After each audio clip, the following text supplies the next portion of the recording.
नमस्कार दोस्तों, welcome to Paramount 2.0।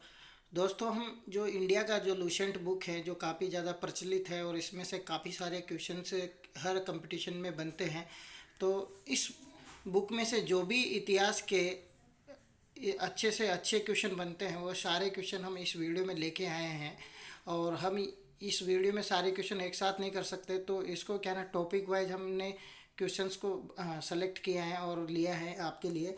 तो सबसे पहले हम क्या ना इतिहास के स्रोत के बारे में पढ़ाई करेंगे।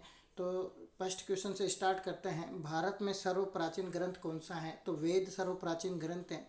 वेद कितने हैं? तो चार वेद हैं, जिसमें यजुर्वेद, ऋग्वेद, सामवेद, अथर्ववेद हैं। वेदों के संकलन करता कौन है? तो महर्षि कृष्णदेवराय वेदव्यास हैं। ऋग्वेद में कितने मंडल हैं? तो ऋग्वेद में 10 मंडल हैं।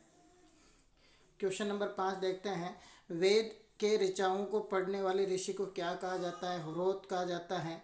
ऋग 6 नंबर क्वेश्चन देखते हैं। ऋग्वेद की रचना किसने की थी? ऋग्वेद की रचना विश्वामित्र ने की थी। ऋग्वेद के किस मंडल में सूर्य देवता सावित्री को समर्पित गायत्री मंत्र है? तो तीसरे मंडल में है। वामना अवतार में 3 पगों का आख्यान का प्राचीनतम स्रोत क्या है? तो ये है ऋग्वेद है। ऐसा कौन सा वेद है जो गद्य और पद्य दोनों में है? तो यजुर्वेद है। यजुर्वेद के पाठकर्ता को क्या कहा जाता है? तो अर्धयु कहा जाता है। सामवेद के पाठकर्ता को क्या कहा जाता है? तो उद्रांत कहा जाता है। क्वेश्चन नंबर 12 देखते हैं। सबसे प्राचीन वेद कौन सा है? तो ऋग्वेद सबसे प्राचीन वेद है। सबसे बाद यहाँ पे द आएगा। बाद का वेद कौन सा है? तो अथर्ववेद है। वेदांगों की संख्या कितनी है? तो 6 वेदांग हैं, जिसमें शिक्षा, ज्योतिष, कल्प, व्याकरण, निरुक्त और छंद हैं। 6 वेदांग। पुराणों की संख्या कितनी है? तो पुराणों की संख्या 18 है। पुराणों के रचयिता किसे माना जाता है? तो लोमहर्ष और उनके पुत्र हैं उग्र श्रवा को पुराणों के रचयिता माना जाता है। पुराण में सबसे प्राचीन और प्रमाणिक पुराण कौन सा है? तो मत्स्य पुराण है।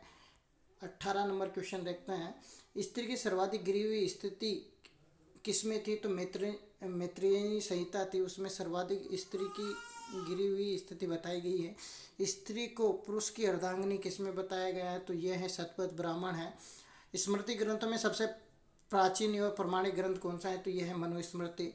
चतुष्वर्णीय समाज की कल्पना ऋग्वेद के किस मंडल में की गई है? तो 10वें मंडल में की गई है। नारद स्मृति किस युग से संबंधित है? तो गुप्त युग से संबंधित है। बुद्ध के पुनर्जन्म की कहानी किस में वर्णित है? तो जातक में वर्णित है। हीनयान का प्रमुख ग्रंथ कौन सा है? कथा वस्तु है। क्वेश्चन नंबर 25 देखते हैं। जैन धर्म के प्रारंभिक इतिहास का स्रोत कौन सा है? तो कल्पसूत्र है। महावीर के जीवन कृतियों तथा अन्य समकालीन के इतिहास के बारे में जो वर्णन मिलता है किसमें मिलता है? तो वह मिलता है भगवती सूत्र में मिलता है। नेक्स्ट क्वेश्चन देखते हैं। अर्थशास्त्र के लेखक कौन है? तो चाणक्य अर्थशास्त्र के लेखक है। इनको विष्णुगुप्त और कौटिल्य के नाम से भी जाना जाता है। कुल्लन द्वारा रचित पुस्तक कौन सी है जिसमें कश्मीर के इतिहास के बारे में जानकारी मिलती है? तो राजतरंगिणी है। भारत में यवन आक्रमण का उल्लेख किसमें मिलता है? तो कात्यायनी की गार्गी संहिता में मिलता है। उसके बाद देखते हैं, नेक्स्ट क्वेश्चन आता है।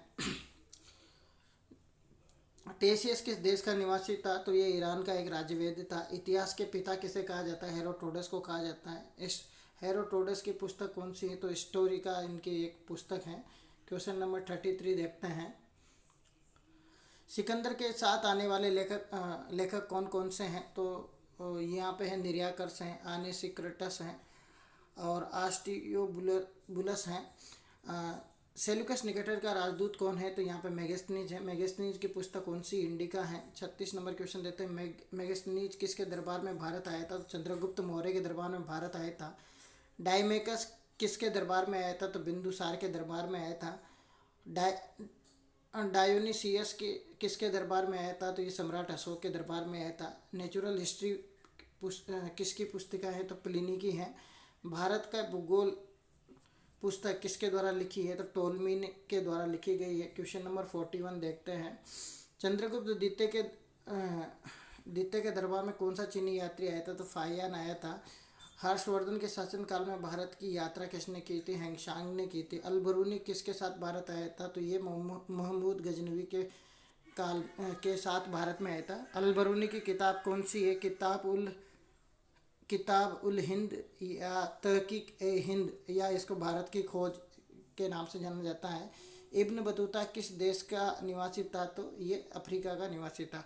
तो दोस्तों ये था हमारा 45 क्वेश्चन से जो इतिहास के स्रोत हैं उससे लिए गए थे। तो नेक्स्ट सीरीज लेके आएंगे आपके लिए, तो बने रहिए चैनल पे, और प्लीज़ चैनल को सब्सक्राइब कीजिए, लाइक कीजिए, शेयर कीजिए। Thank you for watching this video.